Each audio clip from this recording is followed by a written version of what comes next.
जयंत पाटील अतिशय चांगला माणूस आहे, उत्साह माणूस आहे, स्वच्छ माणूस आहे, माझा जवळचा मित्र आहे.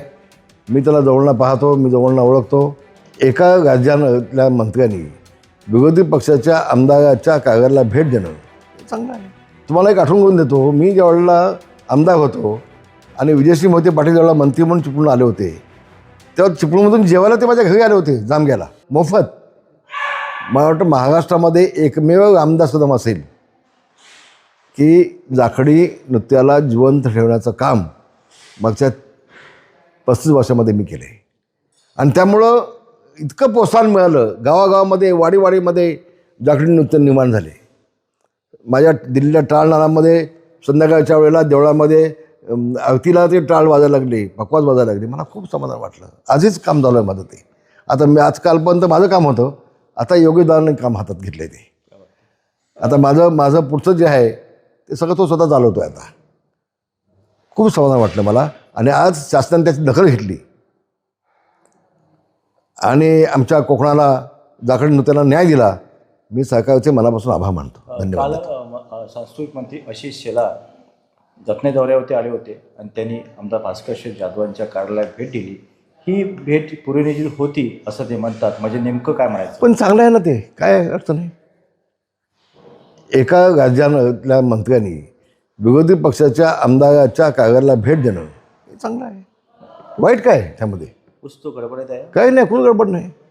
तुम्हाला एक आठवण करून देतो, मी ज्यावेळेला आमदार होतो आणि विजयसिंह मोहिते पाटील ज्यावेळेला मंत्री म्हणून चिपळूण आले होते, तेव्हा चिपळूणमधून जेवायला ते माझ्या घरी आले होते जामग्याला.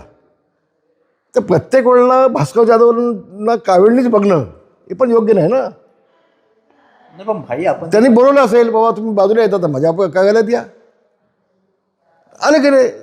मी तर म्हणतो आशिष शेलार यांचा मोठेपणा आहे मला जातो. आशिष शेलार यांना मी धन्यवाद देईन की पक्ष डोळ्यासमोर न पाहता एक लोकप्रतिनिधी म्हणून त्यांनी भेट दिली. आशिष शेलारांचं कौतुक. भाई, तुम्ही इतके वर्ष खूप जवळचे मित्र आहात भाई. काय हो, नाही मी स्पष्ट बोलतो. तो बिचारा रात्री झोपत नसेल. त्याच्या ध्यानी मनी स्वप्नी जळी स्थळी पाष्टी पाशानी ते फक्त त्याला बिचारायला विरोधी पक्ष नेते पण दिसतं त्याला. तो सभागृहामध्ये देखील अशा आविर्भावानं बोलतो. मी काल हसत होतो, याचं उत्तर कोण देणार आहे? हा तुम्ही देणार आहे, मग कसं आम्ही बोलायचं? मग मी बोलत नाही. म्हणजे अगे एक राज्यमंत्री जर उत्तर देत असला, कॅबिनेट मंत्री आहेत, पण ते जे अविर्भाव आणि जे बोलण्याची स्टाईल, म्हणजे मी कोणती फार मोठा माणूस आहे, मी सामान्य माणूस आमदार नाही आहे. आणि मग तुम्ही काय उत्तर द्यायला माझ्या याला? मग मी काय बोलायचं? काय मला गरज नाही बोलायची? हे जे काल पाहिलं ते मला वाईट वाटतं थोडंसं. विधिमंडळ कायदेमंडळ आहे. तो आशिष जयस्वाल अभ्यासू राज्यमंत्री आहे, खूप अभ्यासू आहे. तर अशा पद्धतीनं त्यांचं मी जे कालचं पाहिलं विधिमंडळातलं, ते त्यांच्या डोक्यात गेलेली हवा आणि मी किती हुशार आहे बघा आणि मला लवकर काहीतरी द्या याचं ते, हे असा एकमेव कार्यक्रम चालू आहे त्यांचा. त्याला शुभेच्छा. लवकर काहीतरी द्या पाहिजे नेमकं भाई. काय मग काय त्यांच्या मनात जी काही इच्छा असेल ती पूर्ण व्हावी. कुठून इच्छा पूर्ण व्हावी? नेमकं कुठे इच्छा व्हावी? आता आशिष शेलार आज गेले त्यांच्या ऑफिसमध्ये, त्यांनी त्याची नोंद घ्यावी. म्हणजे कुठेतरी त्यांच्या ऑफिसमध्ये गेले बिचारे, त्यांनी नोंद घ्यावी. कुठेतरी भास्कर शेठ जाधव भाजपकडे जाण्याच्या मार्गावरती असं वाटतं. तर मी कशाला बोलायचं? मी बोलणं ठीक नाही. आपल्या हातामध्ये जोपर्यंत काय नाही, कोणाला बदनाम करणं ठीक नाही आहे. मी काय भास्कर जाधव नाही, मी रामदास कदम आहे. मी प्रत्येक शब्द जबाबदारीने बोलतो. पण एवढं निश्चितपणे भास्करजी मोठी स्वप्न बघतायत, ते साकार होत नाही बिचाराची स्वप्न.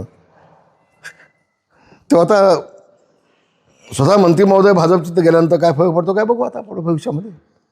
आगे देखो होता है क्या देखेंगे. खूप मजेची गोष्ट आहे. उद्धवजींनी रामरक्षा म्हणावी, खूप मोठा विनोद आहे. खूप मोठा विनोद आहे. जे उद्धवजी काँग्रेससोबत गेले, जे उद्धवजी सोनिया गांधीसोबत गेले, ज्या राहुल गांधींना तो आदित्य ठाकरे मिठ्या मारतोय रस्त्यामध्ये, त्यांनी आता हिंदुत्वाचं बाबत बोलावं, हे हास्यास्पद आहे ना. लोकांना कळतं हो सगळ्या गोष्टी. आता लोक काय तेवढे दुधकुळे झाले नाहीत ना. काहीतरी आता आपल्या हातात हवं आहे म्हणून आपल्याला चला उतरायचं मैदानामध्ये. मी अजून जिवंत आहे, मी अजून वाचनात मेलेलं नाही. हे उष्ण अवसर आणून दाखवण्याचं काम मी त्यांनी जे केलं आहे ते लोकांना कळतंय, सगळ्यांना कळतंय असं मला वाटतं. भाई जयंत पाटील यांनी मुख्यमंत्र्यांची घेतलेली भेट, अहो मला एक सांगा, मुख्यमंत्र्यांना कोणी भेटायचंच नाही विरोधी पक्षाच्या आमदारांनी? जयंत पाटलांचं मतदारसंघातलं काय काम असेल, अन्य कुठलं काम असेल, मुख्यमंत्र्यांना सगळे भेटू शकतात. पण ते भेटले म्हणजे त्यामध्ये काय ते काळं आहे असं तुम्ही पत्रकार मंडळी का बघताय मला सांगा.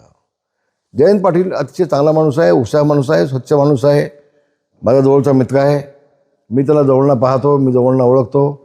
परवाशी पण त्यांनी विधिमंडळामध्ये बोलताना योगेशदादाला आठवण दिली की आपण रामदासभाईंचे सुपुत्र आहात, त्यांचा वारसा आपल्यासोबत आहे, हे लक्षात घ्या. म्हणजे ती संस्कृती ती त्याला आहे आणि म्हणून त्यांच्या वतीमध्ये असं कुठेही डाग लागेल असं बोलणं चुकीचं होईल असं मला वाटतं. त्या भेटीदरम्यान सुनील तटकरे आणि प्रफुल्ल पटेल सुद्धा होते असं सांगण्यात आलं होतं. सुनील तटकरेच्या बाबतीमध्ये काही होऊ शकतं.